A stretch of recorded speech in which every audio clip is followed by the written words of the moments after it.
To build, how's everybody feeling tonight? You doing all right? Hang on a second. This side was way louder than this side. How you guys feeling tonight? You doing all right? You having a good night, sir? Madam, yes. Let me ask you this. Are you all as excited that I am that Cat Graham is in the house? Come on, make some noise.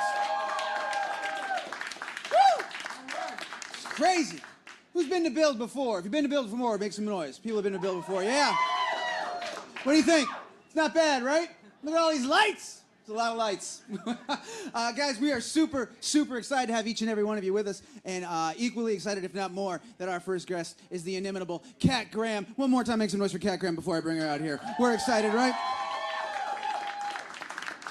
So the first of many, we are super hyped. It's going to be a crazy good night. You picked a fantastic time to join us. So let me walk you through. If this is your first time, welcome and thanks for coming out to Build. What'll happen in just a few short seconds, our guest will come on out. She will sit in this chair right here. Joining her on stage, leading the conversation, host and moderator at Build, one of my favorites. You know him and love him, Ricky Camilleri. Make some noise for Ricky. Oh, he's a great guy. Have you seen Ricky before?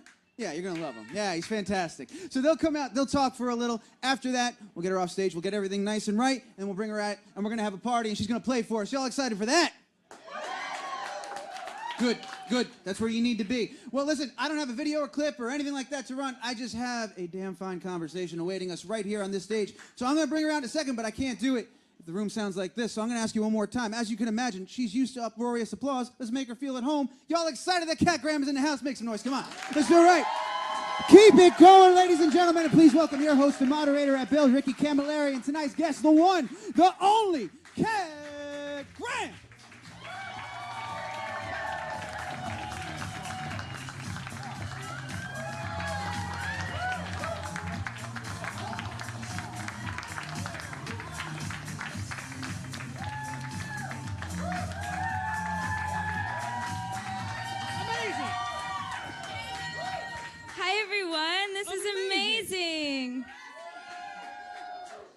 This is such an honor. I can't believe I'm here to help you guys open up the AOL Build Studios. I'm completely floored. I'm so honored. They declared it a day. Did they really? They declared it a day for you. Yeah, thanks so much for being here. How are you? I'm so honored to be here. I'm so happy. We're honored to have you. You look amazing. Thank you. I should zip that. Is that supposed to be zipped? It looks great the way I don't know, is. right? It's a little flash of the calf. Make it your own. Make it your own. Own it. Kat, let's talk about what you're going to be performing. Your new song, All Your Love, which you released in November, right? My new song, All Your Love. I've already got my earpiece and I'm so ready. Yeah, and I wanted to treat you guys to something a little different. It's very, very rare that an artist will perform songs on their new upcoming album without it being out yet. And I thought that if anyone were to come here and experience this very intimate situation with me, they deserve something a little different, and they deserve to be a part of this new energy that I want to bring in for this record. So I wanted to treat you guys to some new music, and yeah. There's definitely a new energy when it comes to the single itself. I haven't heard the new songs. I'm super excited to hear them, but All Your Love definitely has a new energy than your previous album. It's a different vibe, right? It's a different vibe. You know, I stuck to like 90s R&B for the last album. There's a lot of Rhythm Nation in the last album. A lot of Rhythm Nation. And this album, you know, Babyface I've kind of like latched onto, and he's like my partner in crime. And we wanted to do something that felt funk, that felt pop, that was a bit more inclusive. We called the last record a very selfish record. I just wanted to make the kind of music I wanted to make without the restrictions of a label or people telling me, well, this is what you have to do if you look like you look and you can dance like you look and you're on the show that you're on. You know, and it's like, I just want to make good music, classic music that you can listen to in 10 years and be like, you know what, that was the jam. Yeah, your music has never sounded like a label was telling you you should be making pop music for teenagers. It sounds like someone... I think it did for a while. Admittedly, by you, not me. No problem. I was happy to have the support. But I think when you come into your own and you recognize your own power, I think that it's it's really amazing when you can make your own music. And I want to inspire other people to create their own art. And how can I do that if I'm making other people's art and I'm not making my own? You know what I mean? Yeah, the new stuff is steeped in disco and funk, like you said, and Steeped in it. steeped. Yeah. I heard that you actually gave the new single to Prince. You showed it to Prince before he passed away. Yeah. For a while, I would send him records, and he was like, I think my biggest critique, and he would be like, why are you making records that you can't even like dance to? You know, you should be doing records that you can dance to, like Donna Summers and Giorgio Moroder. And I sent him All Your Love in its infancy, and he really dug it. I think he wanted this direction for me for a really long time. Unfortunately, I wasn't able to do it all with him. But I will say that Babyface has been such an incredible supporter of mine and my idol, like my absolute idol. I remember, I think I was 14 years old and I bought like one ticket to the Babyface show and I showed up by myself just to hear him sing. And, you know, it's just those moments where there's like two artists that I really idolized and I was able to bring that into my art and really kind of pay homage, but also I'm here to bring it back, guys. Like, it's time for the era to be cracked open again. And I heard, you know, the All Your Love video is amazing, and it's this wonderful homage to Have you drag guys seen culture. it? Who's seen the All It's Your so Love video? cool. Thank you. My House of Brooks is in it. Shout out to House of Brooks. Can you talk about what House of Brooks is for people who don't know and why that's a part of the video? It's so cool. I don't know how many gays are watching. But House of Brooks is my house. It's a house of drag queens. If you guys have ever seen a movie, Paris is Burning, if you haven't, please go watch it. The best movie. It's the best movie, and you know it centers around these different individuals, talented individuals that felt isolated because they either got kicked out of their home for being gay, you know, they needed to find a family, and they took each other in, and there's a mother and a daughter and a sister. Like, my mother is Phoenix Brooks. My sister is Alyssa Brooks, who a lot of you follow me on Instagram know. And I just wanted to bring that back. Houses still exists. House of Chanel is in the video.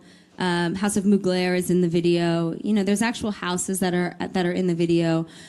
We want to, and we didn't realize how important the video was going to be and how split America was going to become. Well, the video came out just weeks after November 8th. We won't mention that day, what it was, but how important was it for you to have a sort of activist voice in the wake of that, especially with this video? That video was already like pre-made, like way in advance. Darren Janae, the director, brilliant man, saw me standing in front of like an army of drag queens. He knew that was my vision for myself, to stay and represent those that wanted to be performers, that saw themselves in a higher light. And I wanted to do something that felt empowering, that felt unapologetic, and that felt strong in who you are, that it doesn't matter what you look like or where you come from or how much money you have or your race or your religion, that you can be powerful and you can own thyself. And I really feel like that video represented that. So I tried to get as many people from my house as possible and from houses all over. But, you know, the underground ball scene is still very much happening especially in New York. And I definitely want to shout them out because these are people that don't have a lot of money but believe in themselves. And that's kind of like me, you know. I didn't have a lot of money. I grew up kind of poor, and here I am. I have to ask, you know, with the video, and you've done some work for Standing Rock, you have an incredible activist voice and a platform that you're clearly using for good as much as you can. Do you see a role for you as an activist with your music and your art form in the next few years? I hope that if I'm just really loyal to who I am, I'm an African American, Jewish American. So I think that I am in a very interesting position where I have a voice that maybe a lot of people don't have. I've been an activist for the LGBTQ community for many years, working with GLAAD. I've been working with different refugee agencies for many years. And I'm hoping that people can look at me and say, you know what, I dig her music, but I really dig her more, and I believe in what she's about, and I hope to just bring people together. That sounds a little corny, but I just genuinely want that. I want to bring love and compassion and tolerance into the world, and I believe everyone should be celebrated. And can we say that you see disco as a way to bring people together, according to your new album? Why not? Absolutely. I've always, I wasn't really into disco until Prince was like, you should be more into this. He was somebody that, when I first met him, I was playing a lot of James Brown and stuff, but then, throughout the time, he was introducing me to more funk music, and then funk kind of translated into this kind of disco Donna Summers thing. So, you guys are going to have a really fun show. I am so excited for my friends that are here. I see a couple familiar faces. Are you guys excited? I gotta ask, what did Babyface think when you started bringing Giorgio Moroder and Donna Summer and Diana Ross into the studio? He's so amazing. He's so amazing. I mean, even everything from the Secrets record, which he was supportive of.